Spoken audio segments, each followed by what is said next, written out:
मतलबीले कहिल्यै जिम्मेवारी लिँदैन, घमण्डीले अरूलाई भाउ नै दिँदैन। मतलबीले कहिल्यै जिम्मेवारी लिँदैन, घमण्डीले कहिल्यै अरूलाई भाउ दिँदैन। जब हामी सही हुन्छौँ कसैले सम्झिँदैन, जब हामी गलत हुन्छौँ कसैले बिर्सिँदैन। नमस्कार, म श्रीराम। आज ल अफ अट्र्याक्सनको बारेमा कुरा गरौँ। आकर्षणको नियमले कसरी काम गर्छ। आज हाम्रो अवस्था जे छ, हामी जे छौँ, हामी धनी छौँ, गरिब छौँ, सुखी छौँ, दुखी छौँ, यो सम्पूर्ण हाम्रो स्टाटस हाम्रो चाहनाले हो या हाम्रो बहानाले हो, यसको बारेमा अलिकति गहिरिएर अध्ययन गरौँ। हुन त ज्ञानगुणका कुरा गरिरहँदा दुई चारजना बुद्धिजीवी महाशयहरूले व्यङ्ग्यात्मक बारेमा भन्नुहुन्छ, यस्तो सिद्धान्तिक कुरा गरेर के फाइदा। जुन कुरालाई आफूले व्यवहारमा उतारेर प्रमाणित गरेर देखाएको, हामी यस्ता कुरालाई सुन्नु, विश्वास गर्नु, त्यसपछि फलो गर्नु। महाशय, सबै कुरा सबैका लागि नहुन सक्छ। कतिपय कुरा कतिपय मान्छेका लागि कतिपय अवस्थामा कहाँनिर गएर क्लिक गर्छ र जो जीवनमा त्यसले औजारको काम गर्छ भन्न सकिँदैन।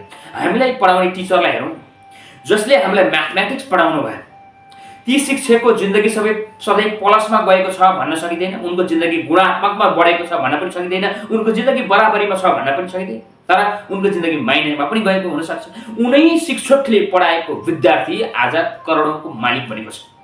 कुनै शिक्षकले हामीलाई बिजनेस कमर्स पढाउनु भयो, तर उहाँको जिन्दगीमा कहिल्यै त्यो व्यापार व्यवसाय उहाँले गर्नु भएन, तर उहाँले हामीलाई व्यापार व्यवसाय सम्बन्धी ज्ञान दिनु। कुनै शिक्षकले हामीलाई साइन्स पढाउनु भयो, जो मान्छे साइन्टिस्ट होइन उहाँलाई साइन्सको बारेमा त्यति धेरै नलेज छैन, तर त्यो किताब पढेका भरमा उहाँले पढाउनु भयो। तिनी पढेका विद्यार्थीले आज महिनाको लाख, 2 लाख, 10 लाख, 20 लाख कमाउँछन्, तर ती शिक्षकको जिन्दगी सामान्य नै चलिरहेको छ। भने के हामीले ती शिक्षकलाई गएर त्यो औँला उठाउने कि पहिला तपाईँ आफू प्रमाणित गर्नुहोस्, त्यसपछि हामी तपाईँलाई सुन्छौँ। यसरी मान्छेहरूलाई अन्डर एस्टिमेट गर्नु उपयुक्त हुँदैन। अब जाउँ आजको विषयवस्तुतर्फ। जब सुरुमा एउटा साइकल सिक्ने युवक या युवती साइकल लिएर सडकमा निस्कन्छ, उसलाई पुरै सडक पनि सानो लाग्छ। साइकल कुदाउँदै गर्दा उसको आँखा त्यो सडकमा भएको सानो ढुङ्गामा गएर ठोकिन्छ। त्यो ढुङ्गामा गएर ठोकिनु पर्ने कुनै कारणै छैन, जबकि त्यही ढुङ्गोलाई छडेर कैयौँ ठुल्ठुला बसहरू पार गरेका छन्, वरपर ठुलो विशाल बाटो छ। साइकल सिकारु त्यो ढुङ्गामा नठोकिने दृढ सङ्कल्प गर्छ, तर जति त्यो ढुङ्गाको नजिक जान्छ उति नै त्यो साइकलको पाङ्ग्रा ढुङ्गातिर आकर्षित हुन्छ र अन्त्यमा गएर त्यो ढुङ्गामा ठोकिन्छ, त्यसपछि ऊ बजारिन्छ। यो हो ल अफ अट्र्याक्सन। दिमाग गइसकेको छ ढुङ्गातिर, यदि त्यो ढुङ्गालाई व्यवस्था गरेका भए अथवा त्यो ढुङ्गातिर ध्यान नपुर्याएका भए, ध्यान केन्द्रित नगरेका भए अवश्य पनि त्यो साइकल गएर त्यहाँ ठोकिने थिएन। बाटोमा एउटा बन्द टेन्ट छ, त्यसको ढोकामा लेखिएको छ यहाँ हेर्न सक्त मनाइ छ। अब त्यो सूचनाले हाम्रो दिमागमा एक प्रकारको आकर्षण पैदा गर्छ। बाटो हिँड्ने सबैलाई त्यहाँ हेर्न मन लाग्छ र उसैको दिमाग सबैभन्दा पहिला त्यहाँ गएर हेर्ने विचार गर्छ, जसको मस्तिष्क तीव्र गतिमा दौडने गर्छ नरोकिने गरी, र उसले सबैको आँखा छलेर त्यहाँ हेर्ने गर्छ।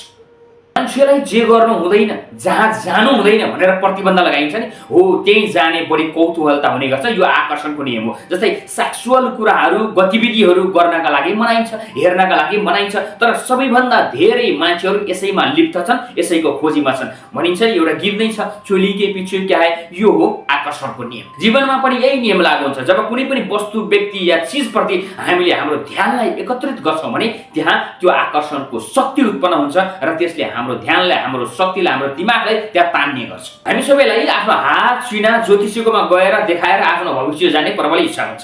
त्यसरी नै एकजना स्वस्थ व्यक्तिले आफ्नो हात लगेर ज्योतिषीलाई देखाए, ज्योतिषीले भने तपाईँलाई त क्यान्सर लाग्ने सम्भावना छ, यही क्यान्सरका कारण तपाईँको मृत्यु पनि हुन सक्छ। अब सुरुमा उनलाई यो कुरा वाहियात पनि लाग्यो, तर जब शरीरमा कुनै पनि प्रकारको शङ्का देखिन्थ्यो, कुनै गाँठो पर्थ्यो, पीडा महसुस हुन्थ्यो, उनलाई त्यो क्यान्सर रोगको शङ्काले उनी भयभीत हुन्थे। त्यो ज्योतिषीले भनेको कुरा उनको दिमागमा फनफनी घुम्ने गर्थ्यो, त्यो क्यान्सर रोगको विचार उनको दिमागमा आउने गर्थ्यो। यहाँलाई अनुभव पनि होला, हामीले यो भोगेर आएको कुरा हो। जब कोभिड-19 जस्तो बिमार फैलिरहेको थियो, त्यति बेला त्यसका लक्षणहरूको बारेमा मान्छेलाई सुसूचित गरिएको थियो।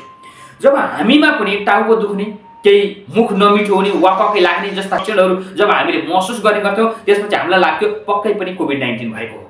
जब त्यो सँगैसँगको भारी लिएर जचाउन जान्थ्यौँ, त्यो कोभिड-19 को पोजिटिभ भाइरस हामीमा देखिने गर्थ्यो। यसरी नै उनको दिमागमा पनि क्यान्सरले डेरा जमाउन थाल्यो, जसको कारण उनको खानामा अरुचि पैदा भयो। उनले खाना बिस्तारै छोडिदिए। जब खाना छोडेपछि शरीरमा पौष्टिक आहारको कमी भयो, उनी कमजोर बन्दै गए। जब उनलाई जचाउनका लागि हस्पिटलमा लिएर गइयो, त्यति बेला उनको क्यान्सर अन्तिम अवस्थामा पुगेको थियो। त्यसरी एउटा व्यक्तिले हुलिदिएको आशंकाले उनले आफ्नो शरीरमा क्यान्सरलाई निमन्त्रणा गरे।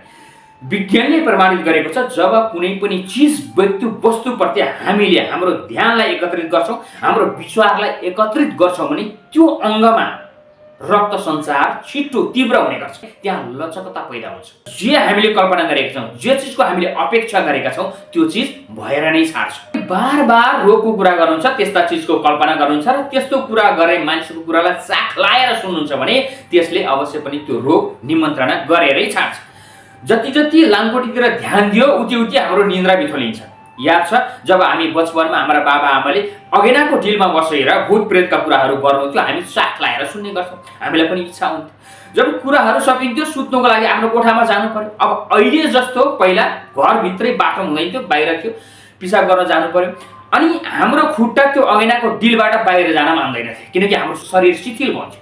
त्यो भूत प्रेतले हामीलाई समाते जस्तो आक्रमण गरे जस्तो हामीलाई अनुभूति हुन्थ्यो किनभने हामीले हाम्रो सम्पूर्ण विचारलाई त्यो भूत प्रेतमा केन्द्रित गरेका हुन्थ्यौँ। यो हो ल अफ अट्र्याक्सन। कुनै पनि व्यक्ति या कुराहरूप्रति हामीले गरेको हाम्रो ध्यानको आकर्षण या हाम्रो ध्यानको केन्द्रीकरण। व्यक्तिप्रति कुनै वस्तुप्रति हाम्रो नकारात्मक धारणा छ तर उसको सामने गएर सकारात्मक अभिनय गर्नु पर्यो भन्यो भने हाम्रो शरीरले त्यो खालको भूमिका खेल्न सक्दैन। कुनै पनि काम योजना गरिसकेपछि हामीले त्यो प्रति सकारात्मक धारणा राखेका छौँ, सकारात्मक अपेक्षा राखेका छौँ भने त्यसको परिणाम सकारात्मक नै निस्कन्छ। यदि हामीले नकारात्मक कुराको अपेक्षा गरेका छौँ, नकारात्मक परिणामको अपेक्षा गरेका छौँ भने त्यसको परिणाम सकारात्मक त हुनै सक्दैन। व्यक्तिसँग हाम्रो मन मस्तिष्क राम्रोसँग जमेको छैन तर उसँग धेरै कामहरू लिनु छ।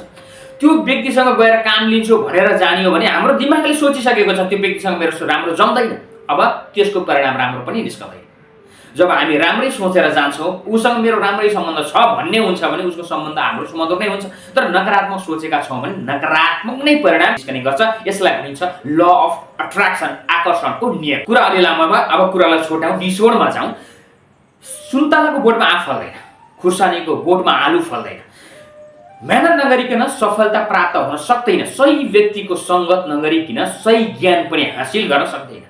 दिन रात टिभी हेर्ने, मोबाइल चलाउने गर्नाले स्कुल कलेजको परिणाम सही निस्कन्छ भन्नै सकिँदैन। हामीले जे चिज चाहेका छौँ त्यो चिजमा आफ्नो ध्यान लगेर एकत्रित गर्ने हो भने अवश्य पनि हामीले त्यो चिज हासिल गर्न सक्छौँ। त्यसै भनिएको होइन ध्यान गरेर प्रार्थना गरेर मान्छेको स्मरण शक्ति बढ्छ भनेर। त्यसकारण हामीले जे चिजमा आफ्नो ध्यानलाई लगाएर एकत्रित गर्छौँ, आफ्नो विचार एकत्रित गर्छौँ, हामीले जस्तो सोच्छौँ त्यही अनुसारको परिणाम अवश्य पनि निस्कन्छ। आजको जुन अवस्था छ, जुन परिस्थिति हाम्रो छ, यो अवश्य पनि बदलिन सक्छ तर त्यसका लागि सङ्कल्प हुनु पर्यो, इच्छा शक्ति हुनु पर्यो र आफ्नो दिमाग, आफ्नो ध्यानलाई कुनै पनि विषय, कुनै चाहतमा लगाएर केन्द्रित गर्नु पर्यो। बहाना होइन, चाहना गर्नुहोस्, अवश्य पनि सबै कुरा हासिल भएर छाड्छ। धन्यवाद।